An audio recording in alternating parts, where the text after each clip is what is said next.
Hey guys, how you doing? It's Henry, Mowers and Blowers again. So, just when I had everything all worked out, fixed pretty much everything I had that was in my backyard or my garage, I mean, I literally was standing there going, well, what do I do now? I don't have anything else left to fix, you know? My board is completely clear. My whiteboard is completely clear. So I did what I normally do. Just look at my Craigslist, my Let Go app, my Facebook Marketplace, and just see if, man, do I have to go and like buy something, you know, for 10 bucks to fix, you know, and flip and sell? And then it always happens. Just when you have nothing to do, you're like, holy cow, now I've got plenty to do. You know what I'm saying? So I saw this posting on Craigslist, and this is what it looked like just last night.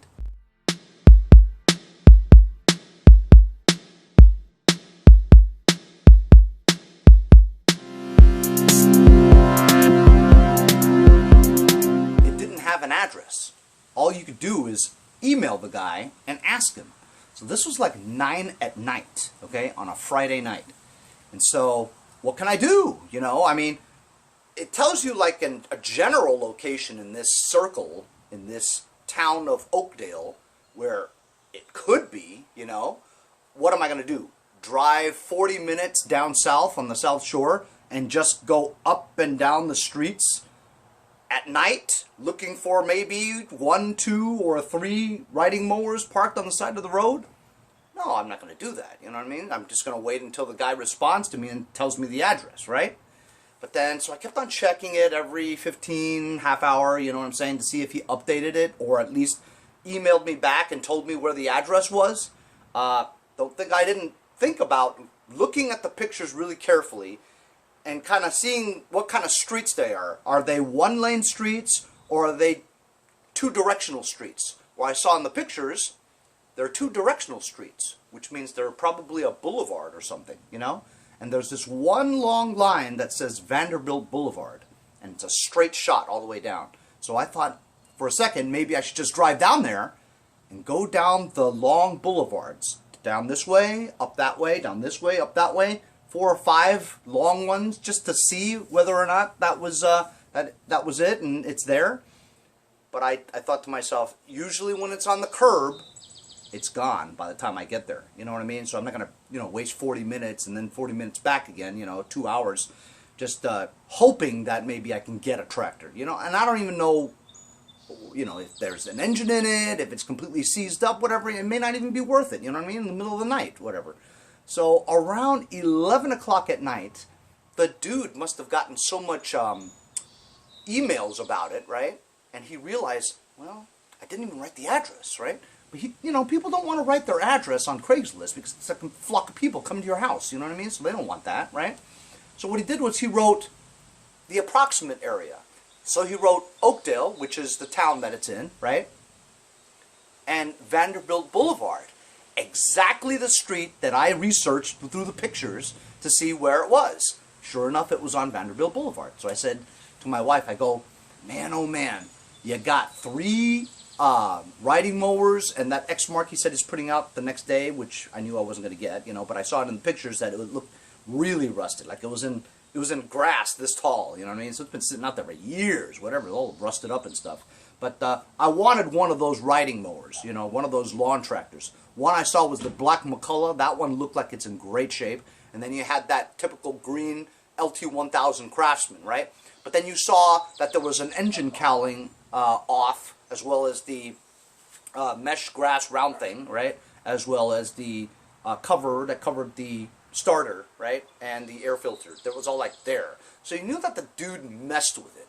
How much and to what extent did he mess with it that maybe I don't want it, because if people mess with it, you don't know what they did to it, you know? So it might be more difficult to get it going.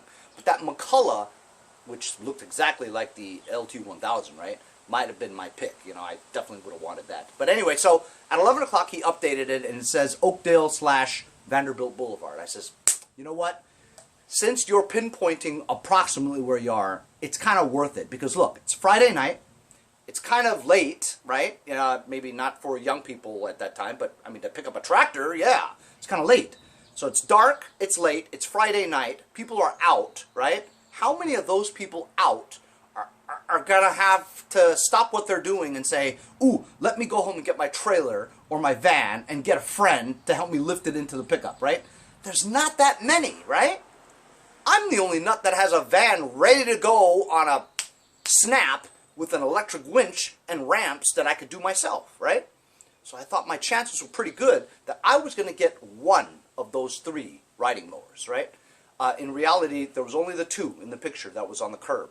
The other gray Craftsman that's sitting in front of the X mark is still in his backyard at the time, you know? So I wanted the black McCullough, but I would settle for just getting 1, you know what I mean? I couldn't fit 2 in my van anyway. Well, I thought about putting it sideways, but it probably wasn't going to work. So I thought it would be worth it to take a shot. So sure enough, I drove out there in the middle of the night and drove up and down Vanderbilt, right? And sure enough, I see a lawn tractor parked on the side. But the McCullough was already gone. So I said, all right, well, look, I drove all the way down here. It's at least worth it that I got 1, right? So I brought it home last night. It was around midnight, and I was just excited. It was the freewheel, the transmission release was missing, so it wouldn't move. So I had to lift one side as I'm pressing the button to winch it into my van. Because when you lift one side and get one wheel off the ground, the other one will spin freely. So right now I have it in my van, and I'm going to be taking it out right now. So last night I told you I didn't think that, I mean, the wheels didn't turn in the back, but I just went over there to pull these ramps out. It looks like the wheels are turning for some crazy reason, you know? Maybe it was in gear yesterday.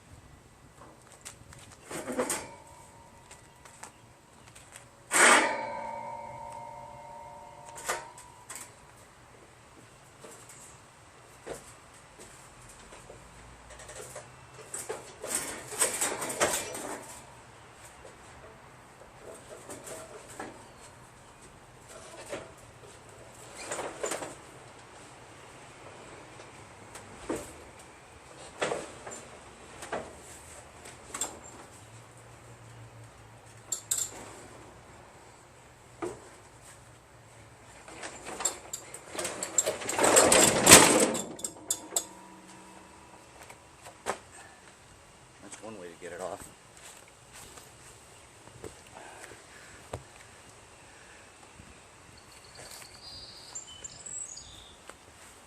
I don't know if that crack was there or did I just do it. Either way, the hood is yucky anyway. It's missing that, you know what? It's always been cracked. You can see it's dirty there. See? So I didn't do it. But I made it worse, maybe. LT1000, wheels hold air. Deck looks okay. It actually looks like the guy might have kept it in his shed or his garage or something. So here. It's a 16 horsepower. I've had one of these before. So I'm hoping maybe the dude just took this off to see. Yeah, I'm going to back this up and get a better look at it. So I moved it back, put the ramps back. You know what's a good sign? Is that this is the grass clippings that came out of it. So this tells you that this thing was running not long ago because the grass clippings are relatively fresh. You see what I'm saying? So if the grass clippings are relatively fresh, this thing was running not long ago. There's the engine, 16 horsepower Briggs overhead valve.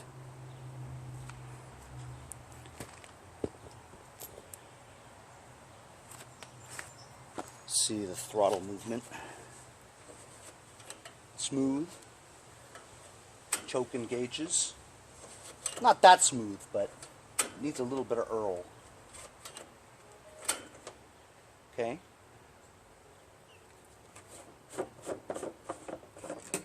There is fresh gas in here.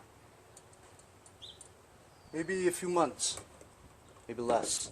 So that is definitely a good sign that it has fresh gas in it. It has fresh grass clippings in it, relatively fresh. Throttle is free, as is the PTO engagement. The lever works. Everything moves down there. At least it feels like it. Here's a true test. Let's see if it's frozen. Nope. And I feel compression. You can hear it. See?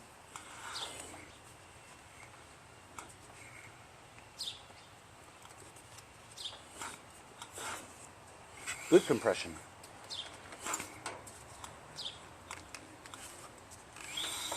You hear that? Okay, let's check the Earl. It's got Earl in it. Not the cleanest Earl. Needs an oil change, but not that bad. It's at the add line, so it needs about half a quart or a little more.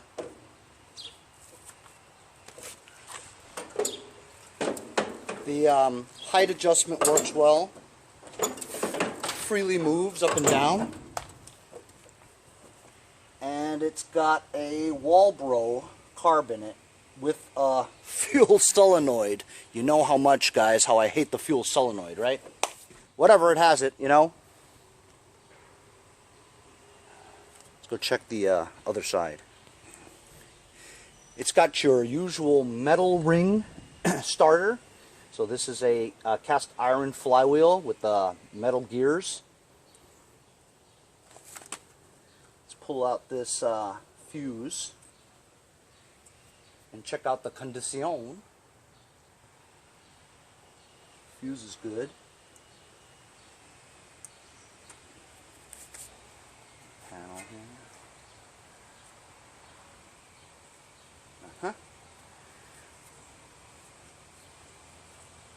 Ignition coil looks good, except for the boot. You try to electrical tape the boot. Spark plug over here.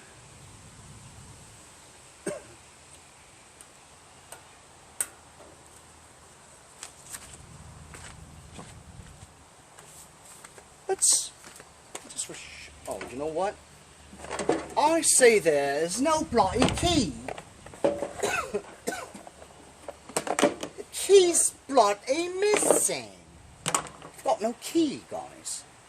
That's alright, I've got plenty of keys. I'll go find one.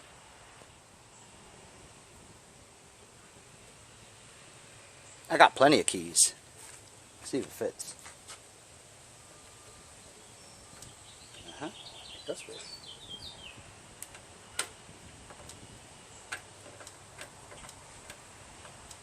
I hear clicking of the solenoid,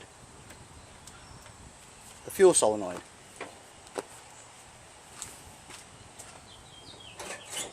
Stepping on the brake. Wow, cranks.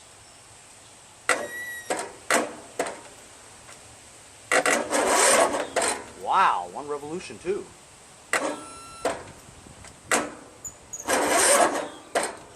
Awesome. Things are looking up, guys. Which means we know that the ignition switch works, solenoid works, battery has at least 12.4. I have a feeling that there's some fluid inside the combustion chamber, so I would take the spark plug out, crank it, and get all whatever was in there out of there, right? Whatever it is, gas or whatever. And maybe it stopped because it was just a carb clean. Could it be all that easy? That would be awesome, wouldn't it? Anyway, my battery's dying, and I will come out and check this out later. Good score, right? I was happy that I went down there and at least got one, right? I mean, I wasn't going to get two, but I mean, I wanted the black McCullough one, you know, that looked like it was in better shape. But nevertheless, beggars can't be choosers, and I'm very pleased that I went down there and got one. You know, it would have sucked if I went down there and there was none available for me to get. I would have wasted all my time, but I'm happy that I was able to score this. Look at the seat. Seat's in good shape. Everything is here, I mean, except for that key, you know what I'm saying? And we saw that it cranked, and the engine doesn't seem to be blown, you know? So we got a good starter, good solenoid, good ignition switch. It's yet to be known about the magneto. But I don't think it's going to be too much for us to get this going, you know? And all the tires hold air, which is a great bonus, you know? And then you got cosmetic stuff on the hood. It's missing the light lens, which I always like lights, you know what I mean? So I know I'm going to probably spend some money and either make or buy headlight lenses. Maybe I won't. I don't know. Maybe I'll get another hood that has it already, because there are people that have that. Anyway, I gotta go charge my battery. See you guys later. So I charged my battery up from my phone. I just put a multimeter to the battery. Battery shows 12.95. Very strong battery. I took the spark plug out and I cranked it. Nothing came out. So I'm a little perplexed as to why it's having difficulty turning. I mean, it turns really well without the spark plug in it. And just wanted to show you fellers and ladies. Spark.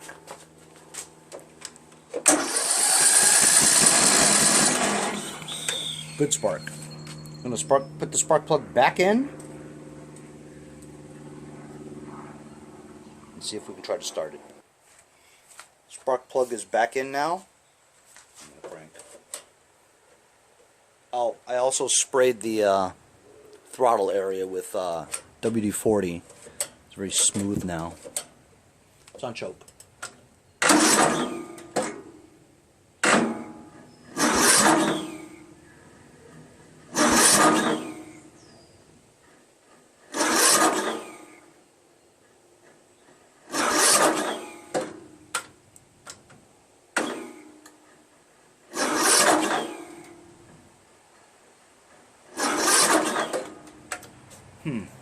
I want to say that maybe the starter is not strong enough.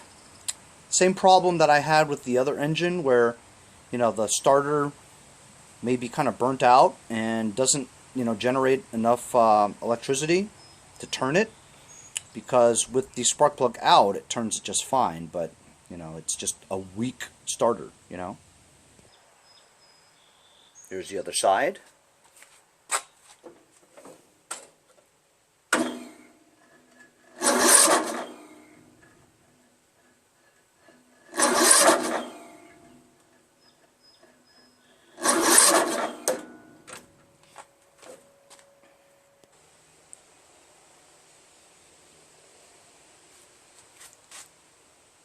The starter over there was the one that I took apart from Pete Lombardi's engine. I took it apart and cleaned it. There was a lot of dirt and grime in there along the magnets and stuff. So I'm thinking that might be good now. I think the same problem is with this one. It's just dirty and a lot of dust from the brushes. You know, over the years, when this is turning and turning, the brushes, all that stuff goes to the bottom, you know, and maybe has a bad connection or something. Always removing this starter. The connection here, 7/16. If this one's too tight on the inner one, it'll turn this inner one too, and in turn pull the wire out inside. Then it won't work. And you can never get a thin enough wrench in between here to hold it. So I'm going to grind this one down. Just going to take this 7/16 with my cutting wheel and just take it down a bit.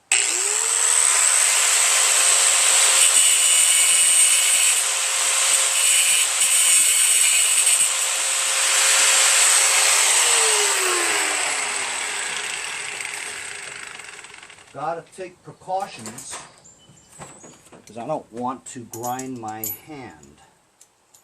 And it's getting pretty close. Know what I mean?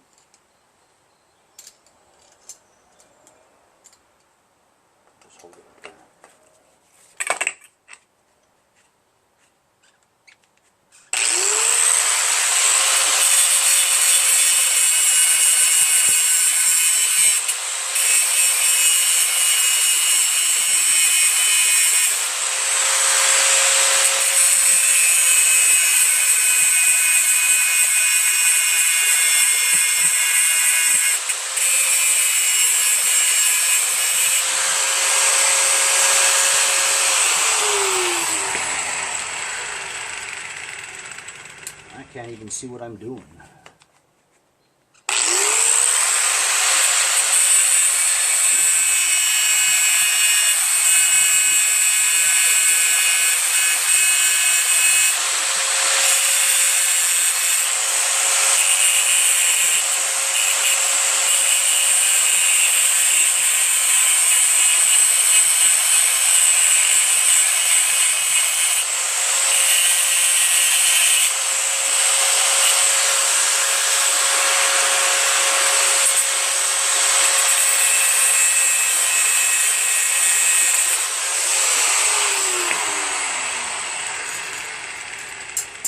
I don't think I did much.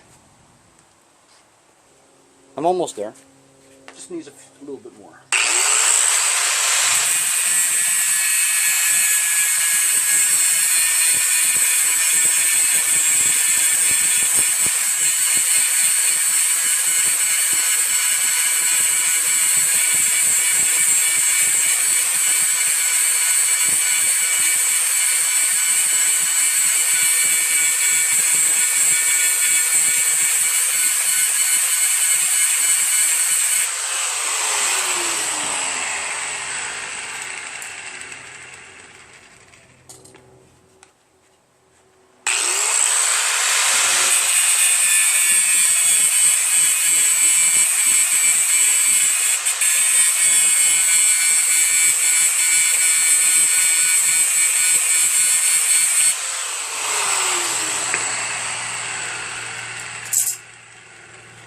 That ought to do it.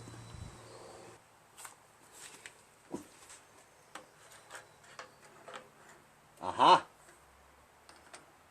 Now it fits. So now you can hold that without turning it. Ouch, it's hot. There we go. See that, fellers?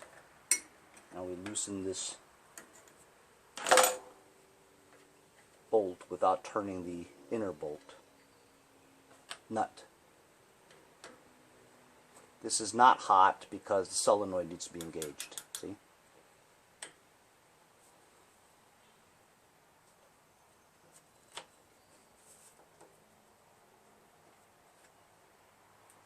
This is a Torx, 2 Torx nuts.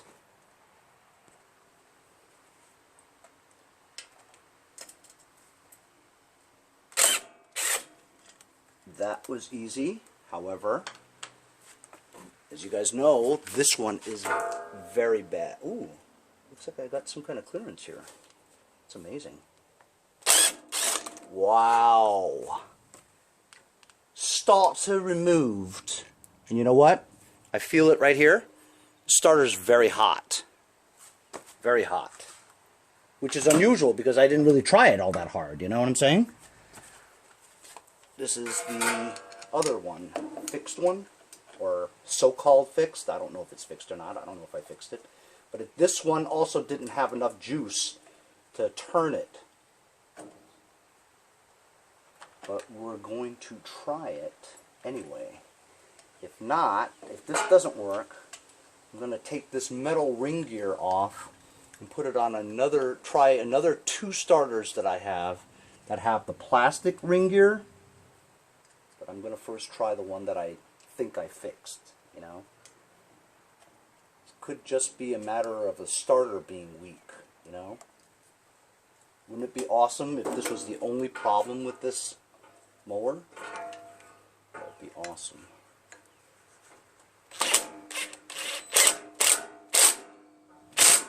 That's going to be difficult to get out.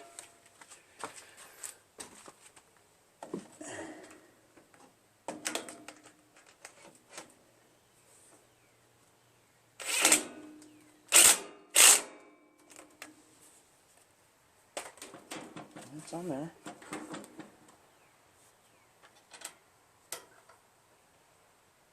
Oh, wait a minute. This one was over here. This was like that before. In case it works, I want to put it on right.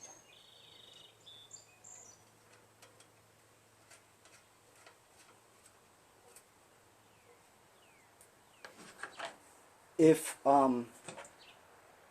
car starters were this easy to put on, right? Again, I'm going to hold it so that I'm able to tighten without turning it. I'm not going to go crazy on the torque because they break. That's it. Any more, I'm going to break it. Alright, so let's see if this spins it. Fingers crossed.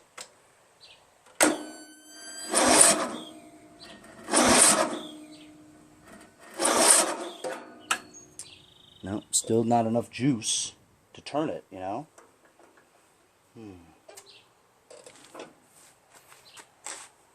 Maybe I should tighten the battery terminals. That's the battery. It's a Titan. And from my multimeter, you know what the hell?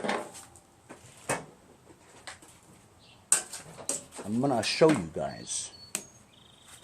I'm gonna.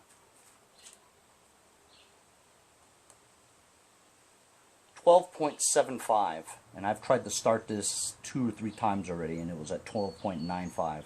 So as long as it's over 12.4, good enough juice to start.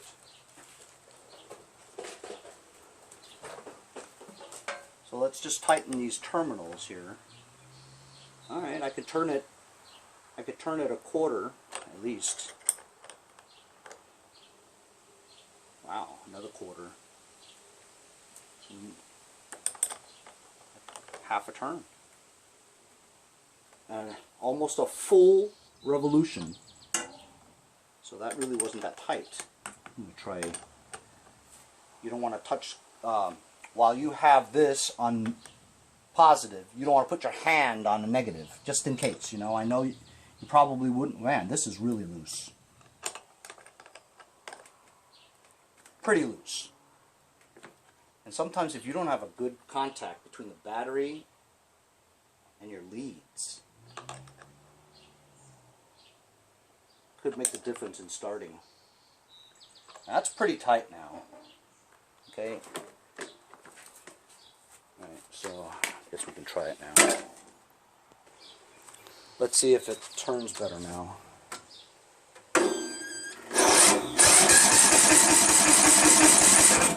Ah, you see that? The contacts weren't tight enough. Now it's got good juice going in there. Know what I mean?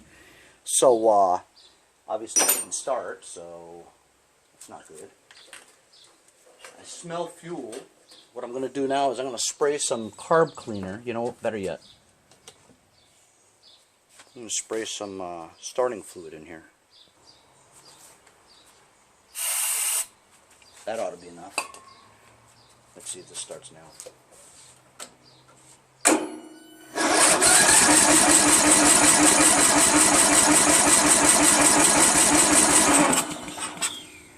Not at all.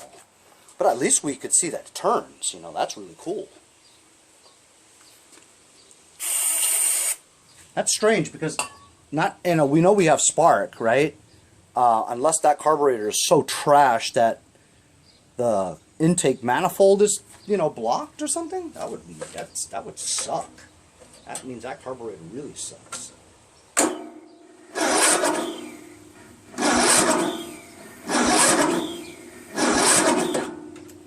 Now we might have used up all the juice for the battery.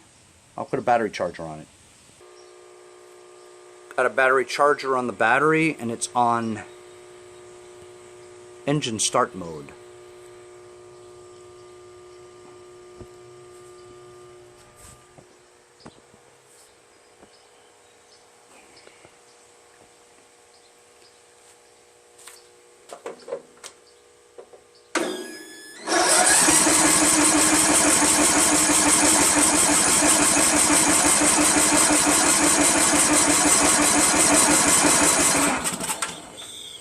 Strange, man. Not even a little, you know? I can hear the solenoid opening, closing. It's not getting any fuel, but we sprayed it in there, which means it should have had vapors going into the intake manifold and igniting from the spark. Should.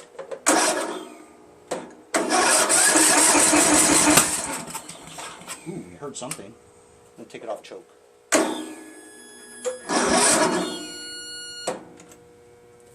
Gonna have to wait for the battery to, because it was too much amperage and it went bing. So you gotta wait until the green light comes back on for it to get enough boost for a charge. Gonna try it again.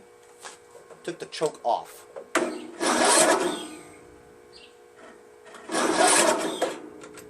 Still not enough juice to start. Try it again.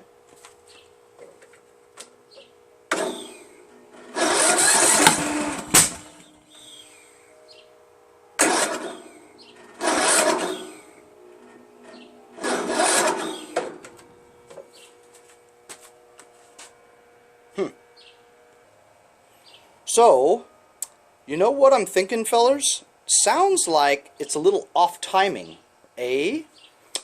So, maybe I should remove the flywheel and check out the key.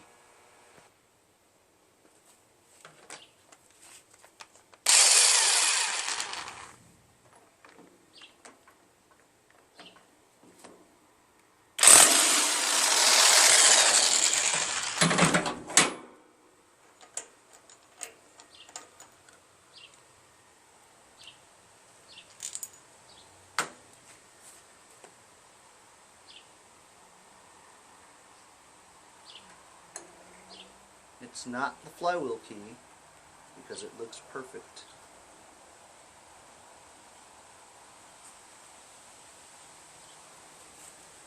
I'll show you. Flywheel key is perfect. Gonna put this back on.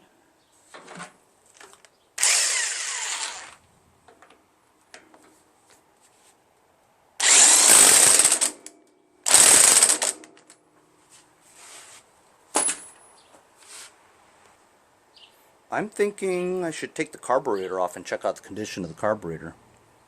You know, this starter is still warm.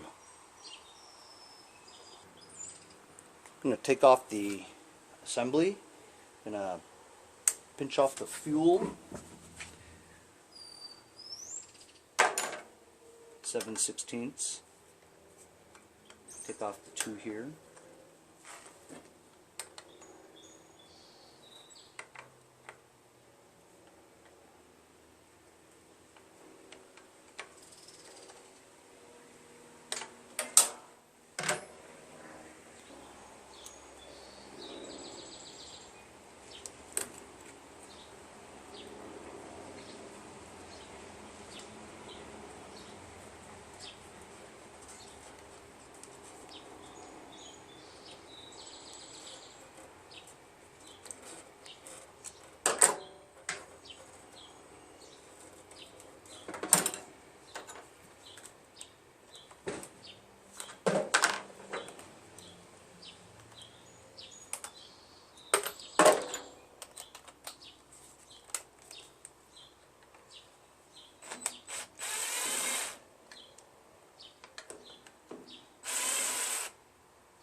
Remove the two studs.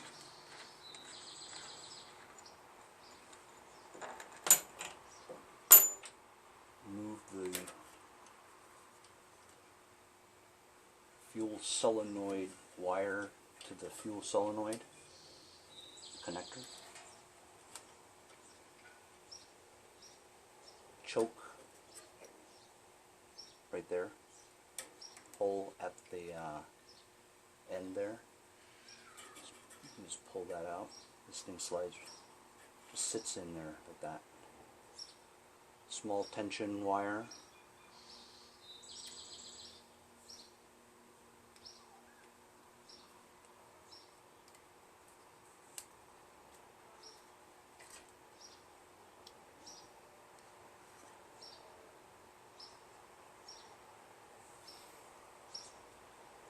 There's your carburetor right there.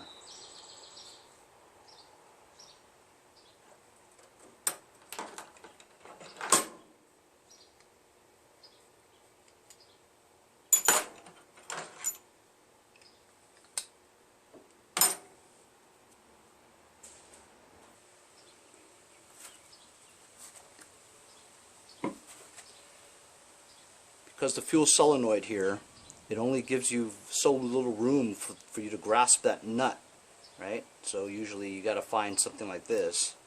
Not that this is not strong at all, but if I'm able to turn it, and I did.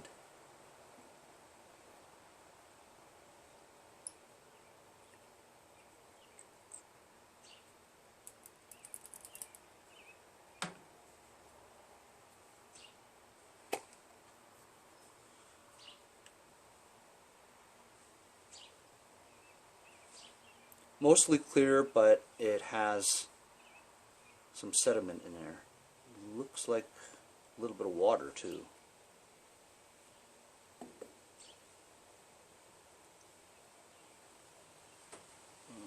Man. The rest of it looks pretty good.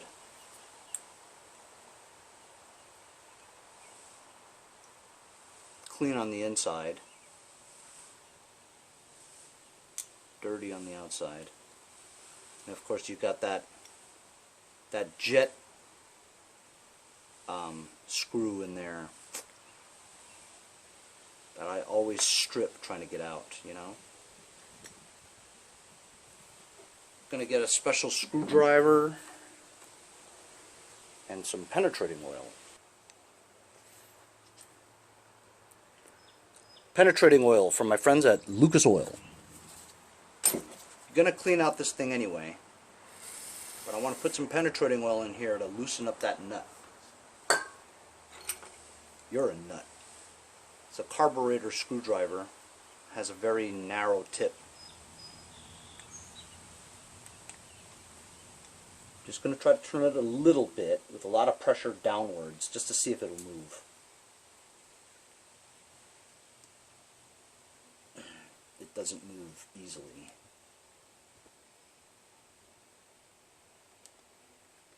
If I did it anymore, I would strip it. You know what I like to try, fellers?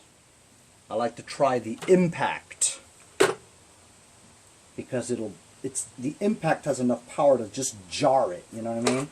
But it could also strip your shit majorly. While I don't want to, it could be clogged in there. You know what I mean, man? So I'm looking at these two flatheads. You're a flathead. And this seems like it.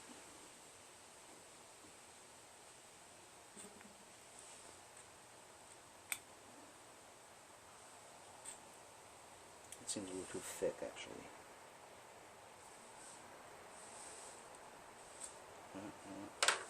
I'm gonna try it.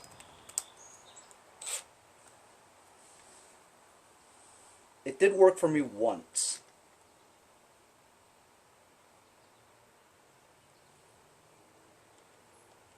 I think that's in there.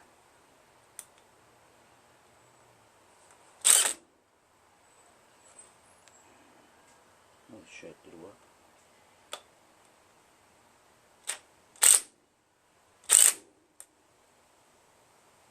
Not sure.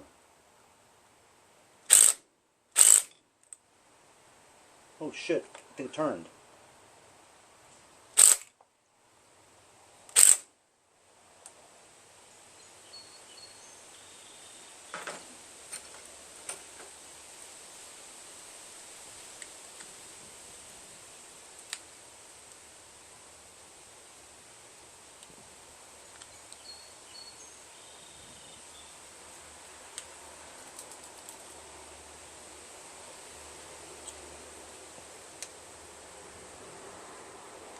Well, it didn't strip, right? And it did turn, but it seems like it's stuck now. Came out, you know, a little. Oh, they turned it back in. At least I didn't strip it. Yet.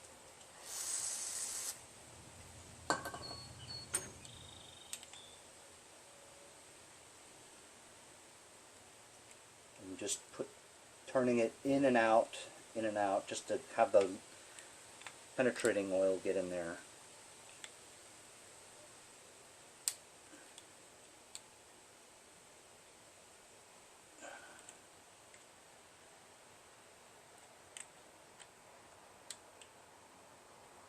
If I fuck this up, guys, I'm just going to buy a new carburetor. They're only like 10 or 15 bucks.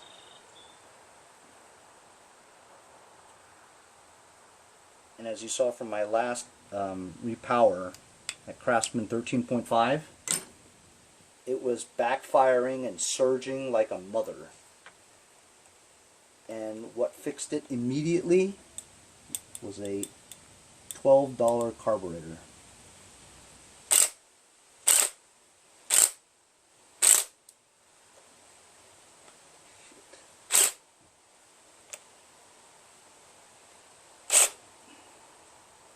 Now I stripped it. Won't come out. See? Stripped. Oh, son of a bitch! Fuck. Oh, fuck.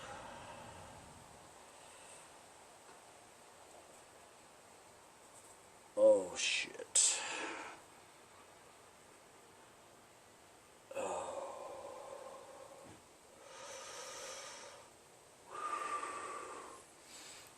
Man, we got that on video, right?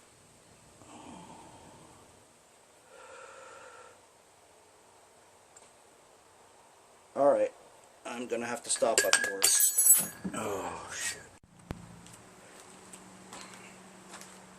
So how about that, huh? I got that all on camera, too. That might be my new intro or outro.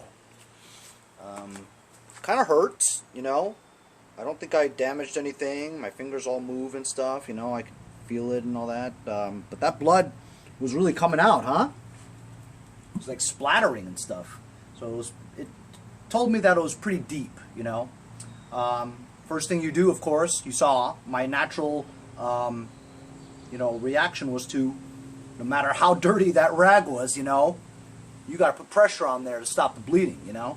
And even when I stopped it and I went inside, I lifted it up. The minute I lifted it up, it was gushing out, you know, so it was pretty deep. But I'm a pretty good clotter, so after you know, put maybe a minute or so of pressure on there, you know, it stopped bleeding. And then my son, who's 17, he's going to college next year at the University of Washington in Seattle, pre-med, so he wants to be a pediatrician.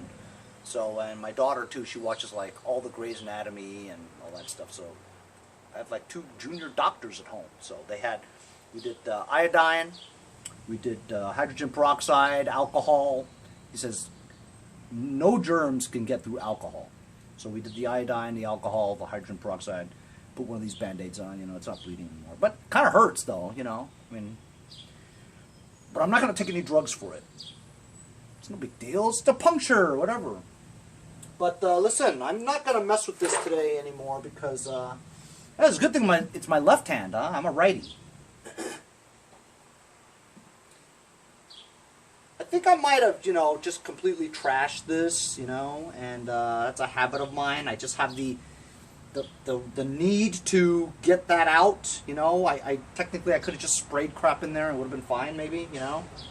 But either I'm going to order a new carburetor if they're cheap, you know, really cheap, or I'm going to take a new carburetor that I already have on that 17.5 rebuilt engine that I had, the one that had the synchro balancer, you know. So I have a brand new one of these carburetors on there. I could just take that off and put it on here and see what happens. If that doesn't allow this to start, right, I might do the valves in the front. Because if you got lousy, if the valves are all, you know, off, right, it's not going to start. So if it's not the carburetor, I'm going to do the valves. If it's not the valves, check out that breather assembly. It seems like that is completely caked with Earl, you know? Just very unusual, don't you think? So there could be something up with that area. That is actually access to, you could see the other end of the push rods, I think, maybe. At least that's where you check the valves for a flathead. But this is an overhead valve, so it actually has a valve cover in the front, so you can adjust the valves. So when I am up for it, and I definitely am not up for it anymore today, because left hand, it hurts, you know? So I'm going to carry on maybe tomorrow or something, and get another carburetor on there and see if this baby starts up. So check this out, guys. I'm pretty sure it's the carburetor and not anything else, because watch. There's no carburetor, right? It's just the intake manifold. I'm going to spray a little bit of fluid in there and watch this.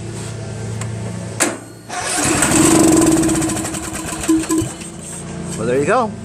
There's nothing wrong with the engine or the valves or anything. It doesn't seem like it, at least preliminarily. But carburetor was bad. So if I just order a new carburetor, put it on here, should be good to go. Hey guys, support my channel. Buy a sticker. Also follow me on Instagram at Mowers Blowers. Check out my website, mowersblowers.com. See you guys on my next project. Have a great day.